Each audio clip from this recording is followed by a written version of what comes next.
China is aggressively expanding in the Pacific Ocean, but it stops just short of full-on war. And that's why the U.S. also needs non-lethal weapons to deal with China.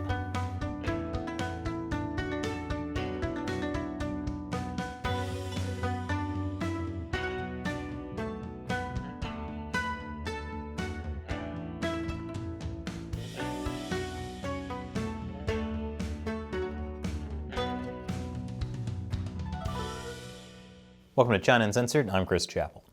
The Chinese Communist Party is already waging war against the U.S. and its allies. Sure, we aren't seeing missiles flying against U.S. military forces, but this is China we're talking about, the home of Sun Tzu. They know warfare. And in 1999, a couple of Chinese Communist Party colonels wrote a book on a whole new kind of warfare, unrestricted warfare, which makes use of all non-military means at China's disposal. Unrestricted warfare involves waging three warfares, which is pretty much what it says on the tin. Three warfares in the name include using a country's legal system and public opinion, as well as psychological warfare, to really get under the skin of a nation.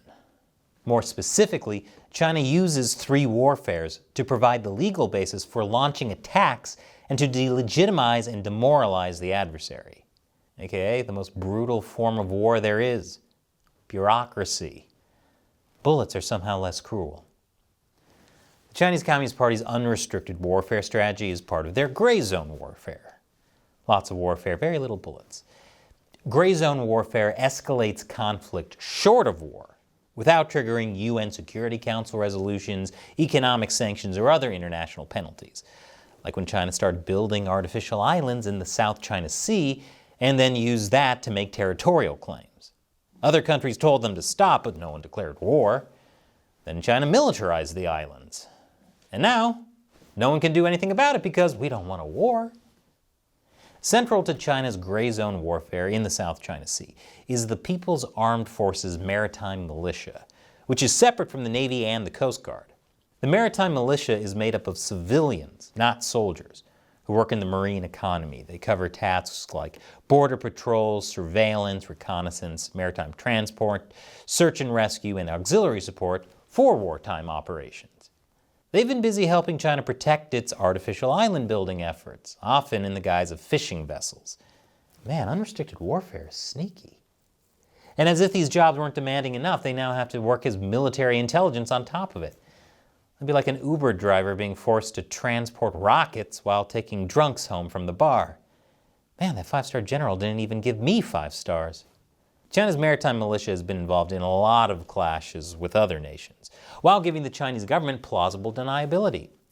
These vessels may be ramming other countries' ships or spying or doing other things that a normal fishing boat wouldn't do, but they're not actually firing weapons.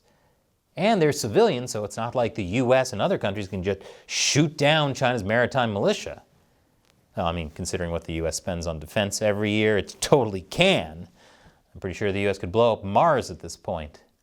What I mean is it shouldn't.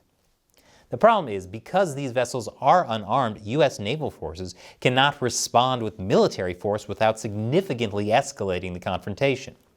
According to U.S. Marine Corps Colonel Wendell Lineback, adversaries are taking videos of interactions with American forces, knowing that the Americans are limited by the tools they have and will either not respond to their aggression or will over-respond with lethal force that escalates the situation. That's why Colonel Lineback argues the U.S. needs to focus on creating non-lethal weapons. I'll explain after the break. Welcome back. China is threatening the world with its aggressive expansionism. And the U.S. military is reacting by preparing for conventional war.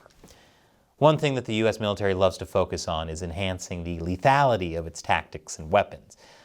Unfortunately for a lot of soldiers, they don't focus much on making the food taste any less lethal.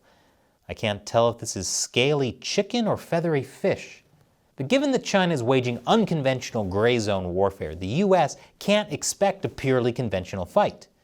The U.S. recognizes that it can't just shoot first at Chinese forces, so it's been stuck reacting after the fact. It's kind of like that slap game you used to play as a kid. You have to wait for them to make the first move, even though it would be much easier to just win by blowing them up with a drone. All these rules. That's why U.S. Marine Colonel Leinbach argues that the sea services need more and better non-lethal weapons. According to him, the U.S. needs intermediate force capabilities that give naval commanders more options beyond the binary choice of lethal force or no force at all. That way, when the Chinese regime pushes the boundaries of warfare, the U.S. can do it right back. In other words, the U.S. needs to fight fire with fire. Although fire is pretty lethal. More like fight dodgeballs with dodgeballs. If China's going to wage gray zone warfare, then the U.S. should as well. But the U.S. military lacks non-lethal weapons. Although I'm pretty sure what they call lunch is considered a non-lethal weapon in most cultures. The U.S. realized it needed non-lethal weapons in the 1990s, during operations in Somalia, or as you know it, where Black Hawk Down took place. Since 1996, the U.S. military has fielded over 50 types of non-lethal weapons, devices, and munitions in regions like Bosnia, Kosovo, Iraq, and Afghanistan. Too bad the U.S. military didn't leave only non-lethal equipment behind when exiting Afghanistan. Maybe the Taliban would have had a harder time taking over if they were armed only with pool noodles. The U.S.'s non-lethal weapons have often been used for security against civilian crowds. But there's more to non-lethal weapons than just crowd control measures like rubber bullets, beanbags, and pepper spray. The U.S. needs non-lethal weapons that can help deter adversaries like China in the ocean. Things like loud, long-range acoustic hailers, microwave-directed energy systems that disrupt electronics and engines, millimeter-wave-directed energy systems that make people feel hot without burning them, lasers that don't cause permanent eye damage, flashbang munitions, even synthetic slime made from hagfish, which can be useful for disabling small boat propellers. Maybe Nickelodeon could be of some help. That's why Colonel Leinbach is heading up the non-lethal weapons program. The goal is to give the U.S. military more flexibility for different situations with non-lethal weapons development. In comparison to lethal weapons, intermediate force capabilities may reduce claims of excessive force. They can also be a non-destructive means to mitigate an adversary's first mover advantage. It can also create dilemmas for adversaries where they either have to concede or divert resources. And of course, if they choose to escalate, then that's on them. Modern warfare really is all about trying to get the other side to make the first move. It's kind of like being on a date that you're not sure is a date. And you want to kiss them, but you don't want to make it weird if it's not a date. So you try getting them into a position to decide to kiss you first. Only, instead of smooching, it's killing people. We're seeing the U.S. use non-lethal weapons in some capacity already. U.S. Coast Guard vessels use non-lethal ammunition as well as propeller entangling nets to stop high-speed vessels, and Navy boarding teams use non-lethal and lethal weapons when searching suspect vessels. But, non-lethal weapons just aren't as sexy as the ones that explode. That's why defense policymakers have been focusing more on acquiring traditional weapons, like hypersonic missiles. As a result, funding for developing non-lethal weapons has been low over the last decade. As Colonel Leinbach describes it, U.S. forces are prepared for the big fight. They're getting ready for the NFL football game and the Super Bowl. But U.S. adversaries are playing soccer, and they're scoring at will, and the U.S. doesn't have people on the field. Leinbach hopes to reframe non-lethal weapons as part of an entire spectrum between lethal force and no force. This could be an important component that the U.S. military needs in order to counter China, which is why I nominate Nickelodeon to be a U.S. military subcontractor. And this show is possible because of viewer support. So as a thank you to my fans who support China Uncensored through the crowdfunding website Patreon, or the exclusive social media platform Locals, I'll answer one of their questions. Today's question comes from Mountain Man 22 on Locals. How does the team feel about Rumble? I've been trying to watch over there to get you guys that sweet, sweet ad revenue. Would you encourage more of your 50-cent followers to go there? Rumble is nice to have as an alternative to YouTube. China Uncensored has an official channel there with videos dating back to 2019. Here's the challenge. Our videos there get about 1,000 views, compared to about 100,000 views on YouTube, which means there's almost no ad revenue through Rumble.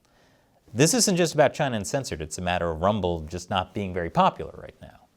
If everyone on YouTube starts switching over to Rumble, fantastic. But until then, we need to stay on YouTube as our main platform. Thanks for your question and your support, Mountain Man. And thanks to everyone else who supports China Uncensored on Locals. Join us and you'll get cool perks like me answering your questions on the show. Check out ChinaUncensored.locals.com. Once again, I'm Chris Chappell. See you next time.